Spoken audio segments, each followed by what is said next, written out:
The cameras flashed, the crowd froze, and, well, just like that, Hollywood had a new obsession. I mean, it really was one of those moments where everyone just sort of stopped what they were doing and stared at their phones. Exactly. Welcome to Starscope Report. Join Jordan and Jamie as they uncover Hollywood drama, music industry shakeups, and viral influencer scandals. From red carpet surprises to major social media controversies, we dive deep into the stories behind the fame. And today, you and I are digging into a headline that genuinely caught the entertainment world completely off guard. The headline being, Julia Garner quietly ends her 6-year marriage.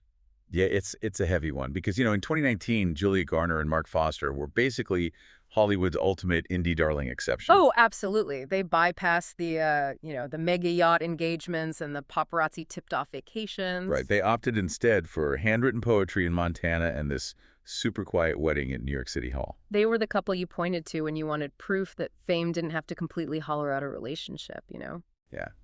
But by July of 2026, they had quietly become a statistic in what is, well, arguably the most brutal, sweeping summer for celebrity romance on record. Welcome to the Deep Dive. Our mission today is to unpack the entire timeline of this highly private romance for you, decode the subtle digital breadcrumbs that preceded the official news, and really just critically examine the mechanics of why this happened now. And we aren't just looking at one breakup here. We are contextualizing this within a massive wave of high-profile splits that has entirely redefined the cultural landscape of 2026. To map this all out, we've pulled from a pretty diverse stack of sources today. We are synthesizing entertainment reporting from People, TMZ, and Extra TV. Alongside extensive relationship data from Us Weekly Roundups. Right. And we're also pulling in cultural commentary from the YouTube channel Prestige Spotlight, plus cross-referencing biographical timelines to ensure we have the full architectural layout of both their relationship and the broader industry trends surrounding it. So we got a lot of ground to cover. We really do. So, okay, let's unpack this. Because to understand why the unraveling of this specific marriage feels so jarring to you and me, we have to look at the foundation they poured. Right. We are talking about Julia Garner, the 32-year-old Emmy-winning powerhouse who basically defined Ozark and Inventing Anna, and Mark Foster, the 42-year-old frontman of the indie pop band Foster the People. And their origin story is, well, it's actually quite drawn out. It is. It spans entirely different eras of their respective careers. Because they originally crossed paths way back at the 2013 Sundance Film Festival. But the timing simply wasn't aligned. Which makes sense, right? Like in 2013, Garner was just starting to break into the indie scene, and Foster the People was already a massive established entity. Right. Pumped Up Kicks was everywhere. Exactly. But here's where it gets really interesting. They didn't actually establish a connection at Sundance. It took years for them to actually interact. And when they did, it was over Instagram. Yes. Mark just started liking all of her photos, and Julia initially wondered, according to our sources, she was like, who is this guy? Is he a stalker? I mean, fair question. Right. Before realizing, oh, wait, he's cute, following him back, and then getting a direct message. Now, I have to push back on the romance of this for a second. Oh, boy, here we go. We tend to romanticize their beginnings, but isn't an Instagram DM just the lowest effort move available? You think so? I mean, it's the modern equivalent of tossing a pebble at a window, but you don't even have to leave your couch. It's just click, click, click. I see why you'd frame it as low effort, but well, what's fascinating here is the context of celebrity isolation. Okay, what do you mean? For a highly visible public figure, the digital space is often the only sanctuary where they can initiate contact without a publicist, an agent, or a camera lens intermediating the exchange. Oh, wow. I guess I didn't think about it like that. Yeah, it is a highly calibrated risk assessment. Yeah. You like a few photos to gauge reciprocity. If she doesn't follow back. No one knows. Exactly. No one knows, and no ego is publicly bruised. When she does follow back, the digital ice is broken on their own terms. That is a very fair point. It bypasses the whole Hollywood machinery. And once they did bypass it, the trajectory steepened dramatically. It really did. Because by the spring of 2019, they were taking this private trip to Montana, and Mark proposes.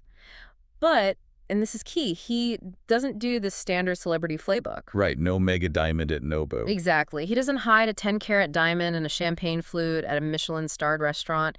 He writes her a custom, heartfelt poem, reads it to her in the quiet of Montana, and then drops to one knee. Which establishes a very specific operational language for their relationship. Yeah. It really does. And we connect this to the bigger picture. We're conditioned to expect flashiness from people in their tax bracket. Hmm. By choosing isolation in Montana and leading with a handwritten poem, they were deliberately curating a private sanctuary. Right. They were sending a clear signal to everyone that the core of their relationship was built on artistic intimacy, not public consumption. And that philosophy bled directly into their wedding. They got married in December of 2019. At City Hall, right. Yes. They didn't rent out a 16th century castle in Tuscany. They went straight to New York City Hall. And I love this detail. It wasn't just a trendy, hipster aesthetic choice. Oh, it was a family thing, wasn't it? Exactly. Julia's own parents had married at that exact same city hall decades earlier. It was a deeply symbolic, grounding anchor to her family history. Though we should clarify for the listener, low-key location does not equate to a lack of high fashion or style. Oh, totally not. Because the visual record of this event, primarily shared by the designer Zach Posen on his Instagram, presents a stunningly elegant affair. Absolutely. You look at those photos, and Garner is wearing this intricate white lace dress with a satin bodice. Foster is in a razor-sharp, classic black tuxedo. It radiates this effortless authenticity. It really does. But there is one detail from the reception that I think challenges the whole low-key narrative. Mark completely surprised Julia by writing, producing, and performing an entirely original song for their first dance titled Lovers in a Stream. Oh, wow. Yeah. Now, Julia told Vogue it was the most magical moment she'd ever had, the most beautiful present she'd ever received, and that she felt like she was floating. That is incredibly romantic. It is, but I have to ask, is writing, producing, and performing a custom song in front of your wedding guests actually low-key, or is it just a highly sophisticated indie artist flavor of a Hollywood flex? That is a very sharp distinction to make. You're right, it isn't low-key in the sense of being casual or thrown together. Right. It requires a tremendous amount of focused labor, production, and artistic vulnerability to pull that off. And I think that points to the actual foundation of their marriage. They communicated their devotion through intense artistic output. Exactly. There were two artists speaking to each other through their mediums. Precisely. Yeah. And they extended that vocal support to the public stage as well. When she won her Emmy in 2019 for playing Ruth Langmore in Ozark, Mark didn't just clap politely. He went all out. He wrote this sprawling public tribute about feeling like the luckiest guy on the planet just to watch her work. And Julia mirrored that intensity during her award speeches. Oh, yeah. At the Emmys in 2019, and again at the Golden Globes in 2023, she stood in front of millions of viewers and explicitly called him the love of my life. I want you, the listener, to hold on to that image for a second. Think about the gravity of standing on the Golden Globe stage in 2023 at the absolute apex of your career and making that kind of definitive public declaration. It creates a narrative of total stability. They were fiercely protective of their privacy, but relentlessly supportive of each other's art. Right. Which is exactly why the unraveling of this marriage feels less like a natural conclusion and more like a structural collapse. But wait till you hear what came next, because the way this unraveled is it's fascinating. And hey, if you are loving these Hollywood twists and deep dives, make sure you're subscribed. We've got even crazier stories ahead on Starscope Report. You definitely want to hit that subscribe button so you don't miss what's coming next. So let's talk about the timeline of that collapse, because it's sparse, which is a testament to how airtight their inner circle really is. Yeah, the last verified public sighting of them together as a couple was in October 2025. Right, at an after-party at the Chateau Marmont in Los Angeles following a Vogue World event. October 2025. And then the trail goes completely cold. For 9 months, there is just nothing.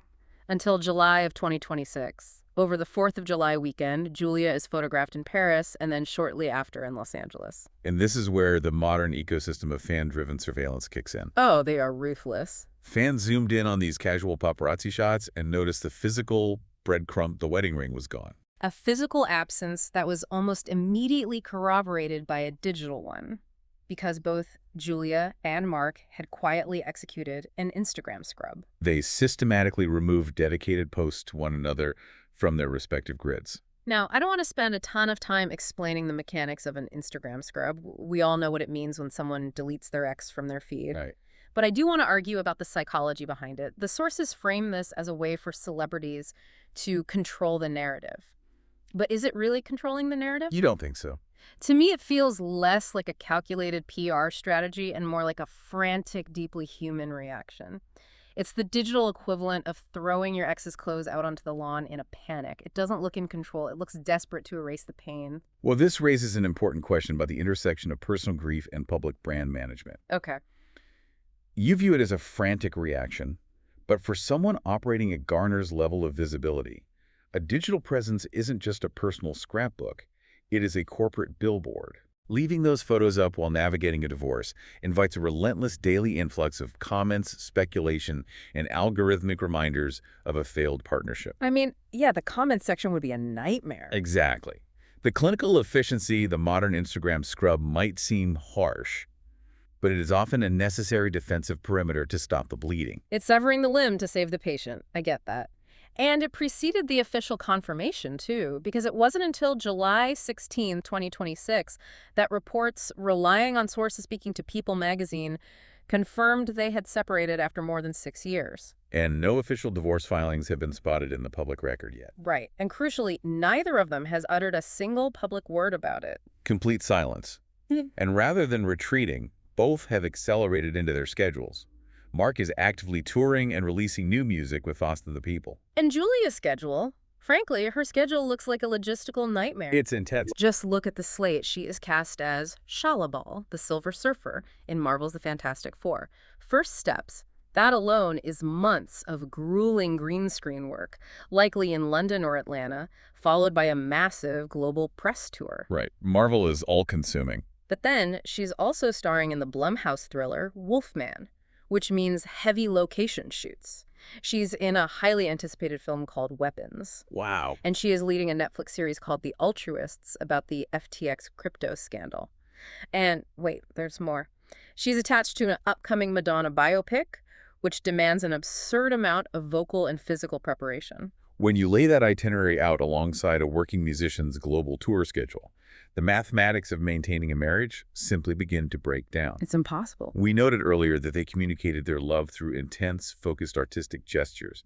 But what happens when that focus is entirely consumed by studio obligations? You run out of bandwidth. You literally don't have the hours in the day to be present. And this brings us to a crucial pivot point in our deep dive.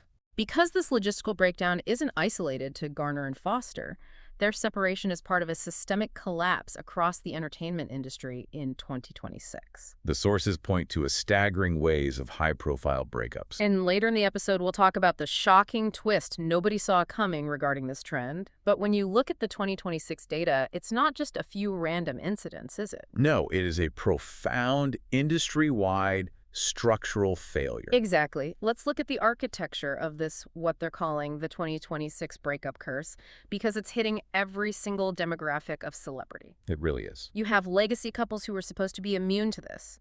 Jason Biggs and Jenny Mollen, 18 years of marriage, completely gone. 18 years, that's a lifetime in Hollywood. Real Housewives of New York stars Cy DeSilva and David Craig, over 10 years.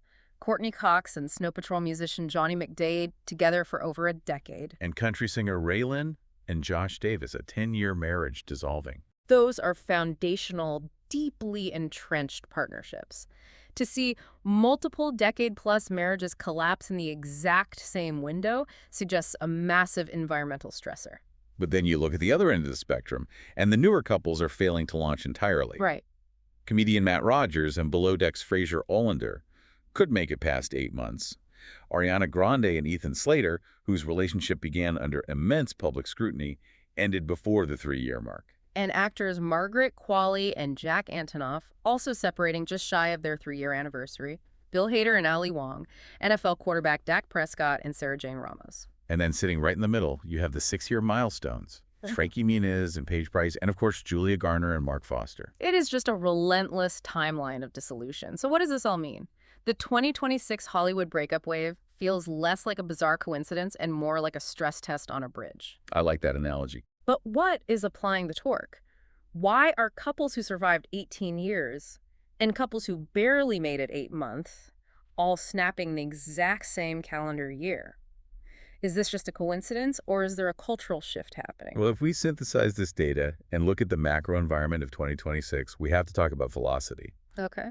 Coming out of the extended multi-year disruptions of the early 2020s, the entertainment industry, both film and music, has shifted into hyperdrive. Oh, that makes sense. Production schedules are historically congested to make up for lost time. Exactly.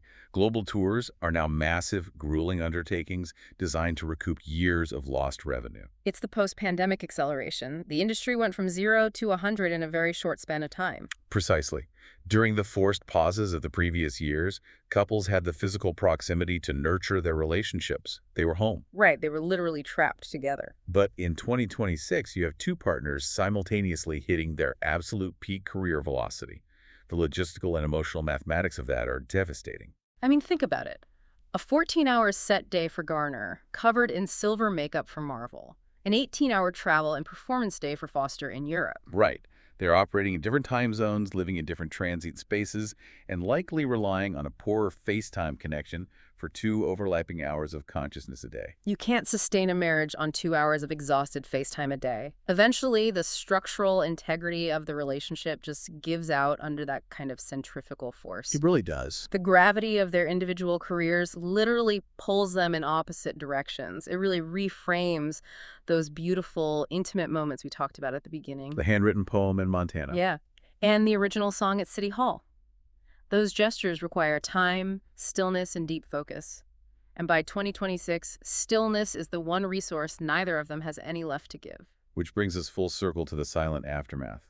When the environment becomes untenable, the result is the quiet separation we are witnessing now, a retreat into the work and the silent erasure of the public record. It's a heavy realization. But before we wrap up, I want to pull on a thread we touched on earlier regarding that digital erasure. The Instagram scrub. Yeah, we talked about it as either a corporate strategy or a frantic defense mechanism. But I want to look at the psychological dissonance of it. The artificial reality it creates. Exactly. Think about this for a second. When a relationship ends today, you possess this unprecedented ability to just click a button and wipe 6 years of shared history from your public identity. You can effectively vanish someone from your grid. But the memories are still in your head. And for a celebrity, those images are permanently burned onto the hard drives of millions of fans and archived in 1,000 gossip blogs. It is a fascinating psychological paradox. Does deleting that digital footprint actually facilitate closure and help a person heal? Or does it merely induce a state of cognitive dissonance? That's the question. You are forcing yourself to operate in a curated reality where a massive, highly significant chapter of your life is presented as if it simply never existed, even while the rest of the world still has the receipts. It's the modern equivalent of burning the photo albums in the town square, but pretending the fire never happened, while the townspeople stand around holding copies of the photos. That's exactly what it is. It's wild. Does the physical act of hitting delete trick the brain into moving on? Or does the silence just make the ghost of the relationship that much louder? It's a tension that everyone navigating a modern breakup has to reconcile, but amplified to an agonizing degree when done under the spotlight. The digital slate is wiped clean, but the emotional architecture remains to be dealt with off-camera.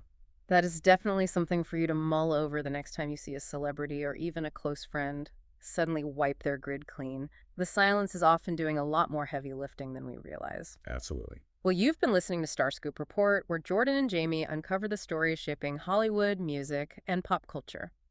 Thanks for tuning into this deep dive, and don't forget to subscribe for more stories that keep the stars shining. Catch you next time.